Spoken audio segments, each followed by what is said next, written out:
Welcome to the Trump Breaking News Network, your daily source for up-to-the-minute Trump news. Join us today and every day. Here's today's news. This is TBNN. Trump's 100 Days, What We've Learned.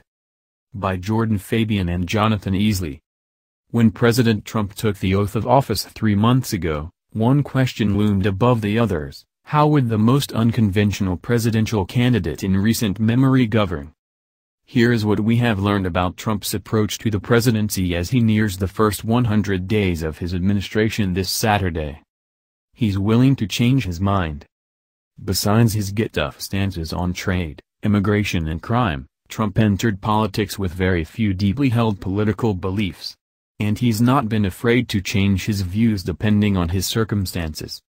Earlier this month, Trump put on a dizzying display by flipping on 4 policies in one day: Federal Reserve Chairwoman Janet Yellen, the NATO alliance, China's currency practices and the Export-Import Bank.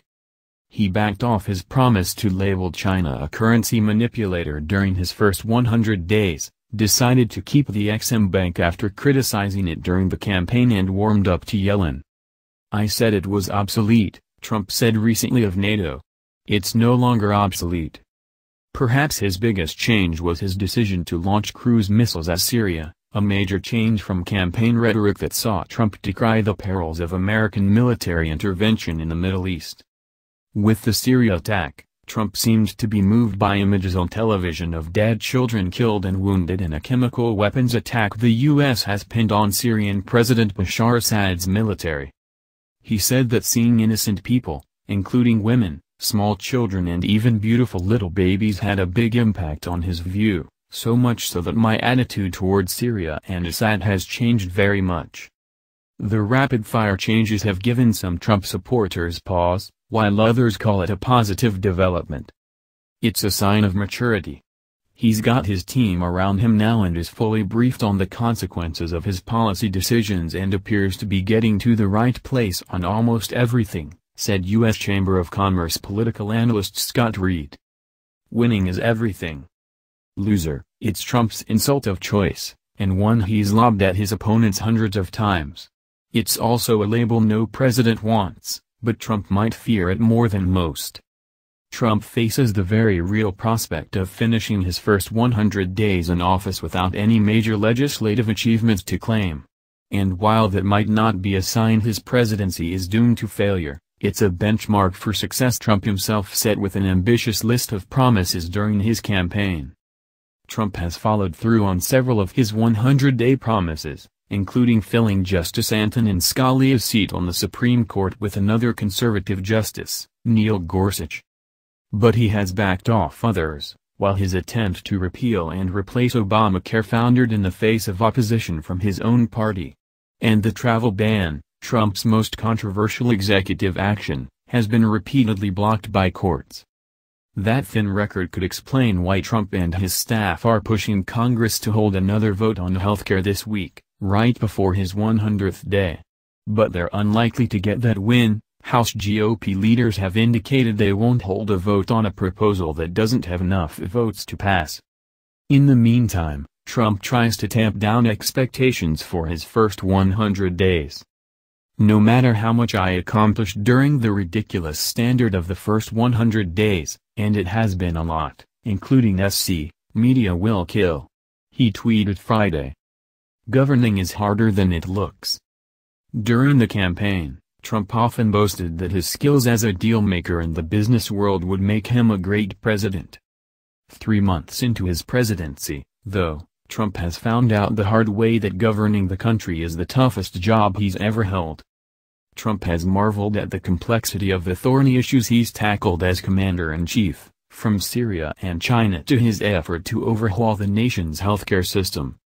"Nobody knew healthcare could be so complicated," Trump proclaimed in February. The president has been unusually candid about his learning curve on North Korea's nuclear program. Trump has repeatedly demanded that Beijing solve the problem, only to back off after meeting with Chinese President Xi Jinping. "After listening for 10 minutes, I realized it's not so easy," Trump told the Wall Street Journal.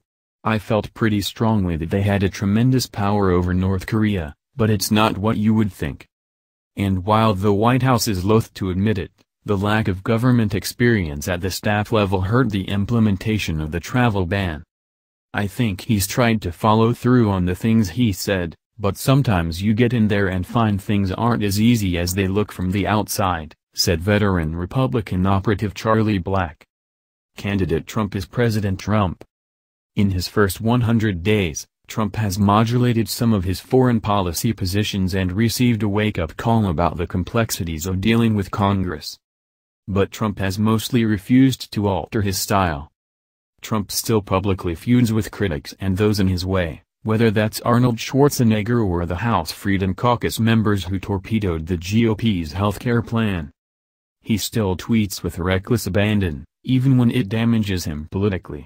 Trump's claim that President Obama wiretapped Trump Tower, presented without evidence, generated weeks of controversy. And Trump remained sensitive over his public image, which fuels his on and off war with the media.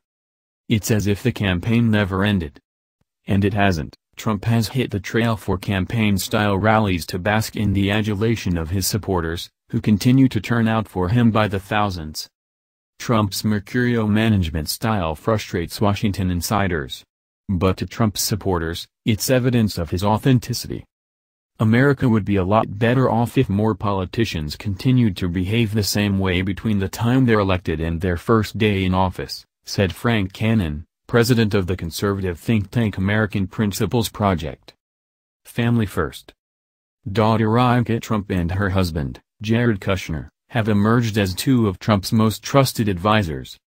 Kushner, 36, handles an increasingly ambitious portfolio of responsibilities from a West Wing workspace only steps from the Oval Office. Trump has tasked his son-in-law with, among other things, leading a White House office on technology infrastructure, fighting opiate addiction and handling veterans issues. Kushner helped broker the meeting with Xi, has acted as a liaison to lawmakers on Capitol Hill on issues like criminal justice reform and advises on U.S. foreign policy toward Canada and Mexico. Kushner has also acted as an emissary to Iraq and expressed interest in brokering a peace deal between the Israelis and Palestinians. Meanwhile, the White House has backtracked on a commitment that Trump's children would not receive security clearances. The president has made an exception for Ivanka Trump, who was recently given a West Wing office on the second floor next to two other advisors, Kellyanne Conway and Dinah Powell.